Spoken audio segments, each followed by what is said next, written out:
Hello, welcome to 2026. I can't believe it's the new year already, but we're gonna lock in and we're gonna talk about my New Year's resolutions and what I am bringing into the new year while it's still the first day. I may upload this midnight-ish of the first day just because I be on that time right now, but that's totally okay. Let's go over this together.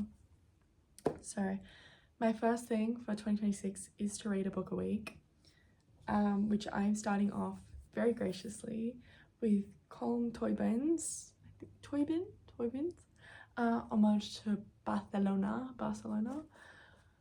Stunning. I picked this one up from Dimmicks, $24.99 Australian dollars, and I'll read you the blurb just so we're in this journey together. So Homage to Barcelona is Colm's tribute to one of Europe's great cities, a hub of vibrant architecture, art, culture, and nightlife. Toy begins with the story of the city's founding, moving through the story of Barcelona's huge expansion in the 19th century and the lives of its luminaries, Gaudi, Miro, Picasso, Casals, and Dali, exploring the history of Catalan nationalism, the tragedy of the Civil War and the Franco years, and the transition from dictatorship to democracy. Oh, just up my alley. With my masters and everything. Homage to Barcelona is a sensuous and beguiling portrait of a city like no other. So I am so stoked to read that. It's gonna be great. So a book a week, 52 books, 52 weeks. I feel like that's very doable, and I cannot wait to just eat through that bookshelf. Oh my god, like literally that's so high on my list. That's number one. Next is to go to the gym every 2 days.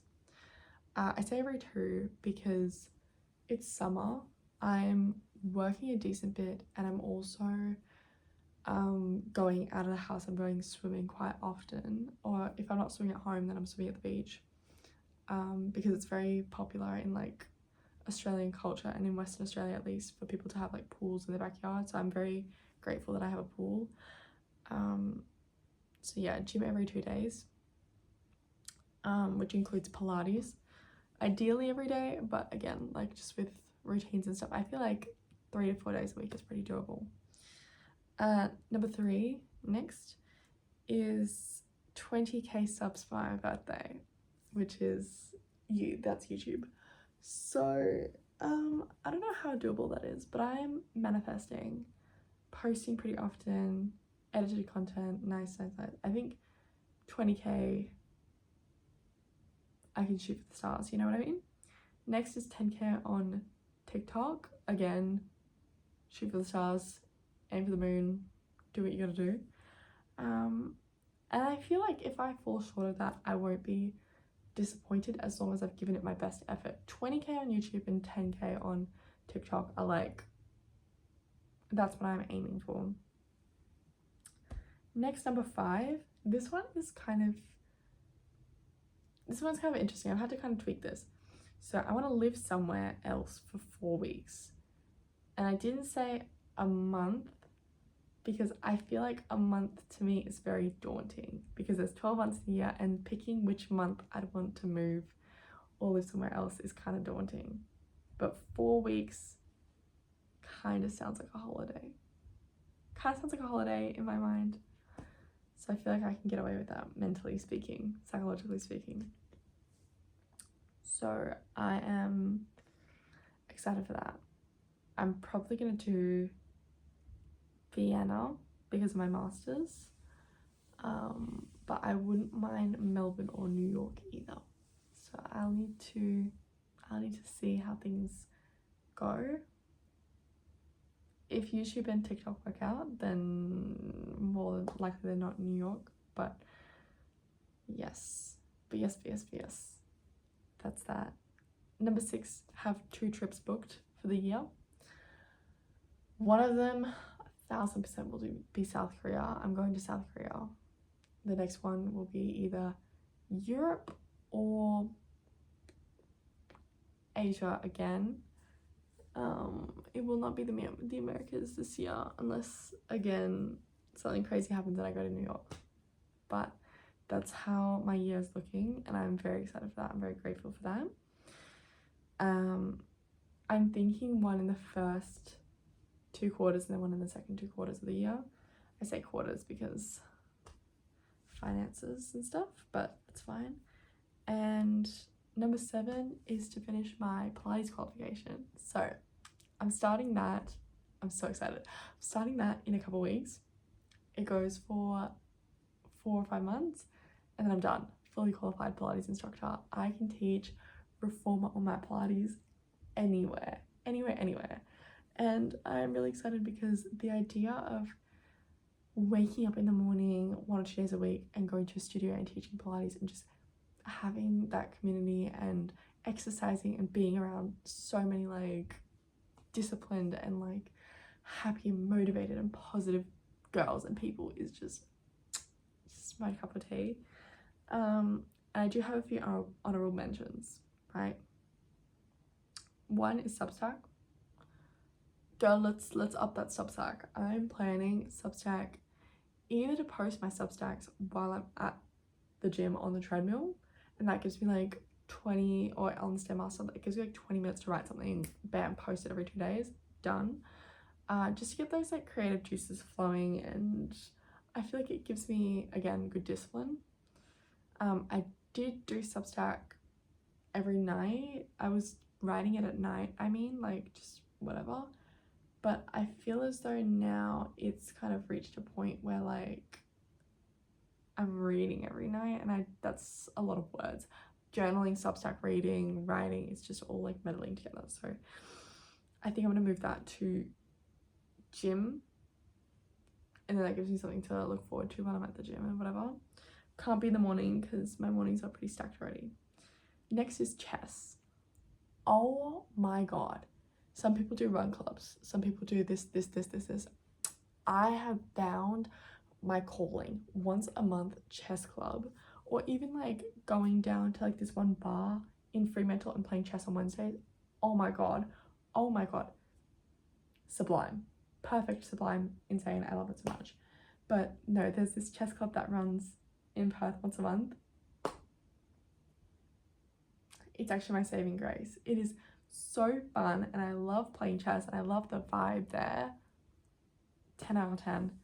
I have to miss a couple sessions because of like other commitments or working or whatever, but like now that I started going again, I'm so excited. It's such an amazing community, and I love it so much. So one of my manifestations, New Year's resolutions, is to do that every month.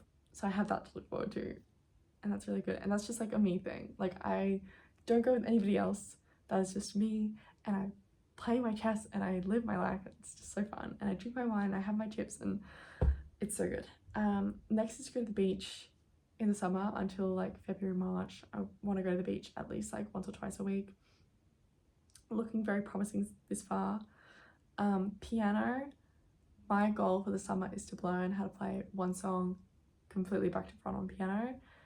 I haven't chosen what it is yet, even though like I'm a month into summer, but I'm getting to that, and I will learn, and I will play piano. And then the last thing, there's one other thing, but like the second last thing is gaming. There are 2 games that I want to actually play and spend time on and like enjoy. One is Genshin, because I used to love Genshin. I used to froth Genshin. It was amazing. I love the world play, I love the plot, I love the stories, I love the aesthetics. I want to play Genshin more. And the next one is Persona 5, because oh my god, do I love Persona 5, and I've never played it. I bought it a year and a half, 2 years ago, and I still haven't played it. I want to play this game so badly. Oh, adding a third one, finishing Sea of Stars. I started this game again 2 or 3 years ago. Do I want to finish it? Yes. Have I finished it? No. No, baby girl. Gotta get to that. And then my actual last honorable mention thing for my 2026 list is to produce a song and produce a book. Book, a lot more doable than song. Song, a lot more doable than book. They're very interchangeable. They are both things that I should say, like dawdling on mentally. because obviously there's a lot of other things that are going on. Starting my master's and this qualification and work. I have 3 jobs at the moment, so like there's a lot going on, but like I just want 2026 to look, I want it to look like the best I've ever looked and the best my life has ever looked, and I want it to be so centered on making myself proud that nobody ever comes close to like touching it again, in terms of like affecting it and making me doubt myself and making me insecure or anything. I just want this year to look so deeply like me that nobody can ever doubt my potential or my drive or my spirit again. So that is what my 2026 looks like, and I'm not even gonna look at the time, and if you're watching this when I posted it, you shouldn't either. But I'm now going to brush my teeth, do my little skincare, journal, turn all the lights off except for my bedside table lamp. I'm gonna read, and then I'm going to go to sleep, wake up, go to the beach with one of my girlfriends, go to work, and then I have a meeting for a uni club that I've just founded to help postgraduate students be more social and enjoy wine and cheese, because I can't stop doing things. I think that my inability to slow down is something that has been ingrained in me since I was a kid and through ATAR and through high school and through life. But I do need to say that it's something that's kept me so positively motivated and so positively driven that I do not think I could live without it now. Like, the only other thing that's driving my cortisol spiking it is other people, and when you remove them from the equation, oh my god, I literally just go and I glow and I can do anything. So here's to that, ladies and gents, here's to that. And I hope from the bottom of my heart that you are the same. I hope from the bottom of my heart that you do anything you want to do this year, and you write it down and you manifest it and you journal it and you dream as big as you want. I want you to dream as big as you want and as big as you deserve, because this year is so unwritten, it's crazy. You can do anything you want this year, and I am going to be putting my all into making sure that this year looks like magic. I want it to sparkle, I want it to look like magic, and I want people to wonder what I did. And I'm going to sit back and I'm going to show them this video. So happy 2026.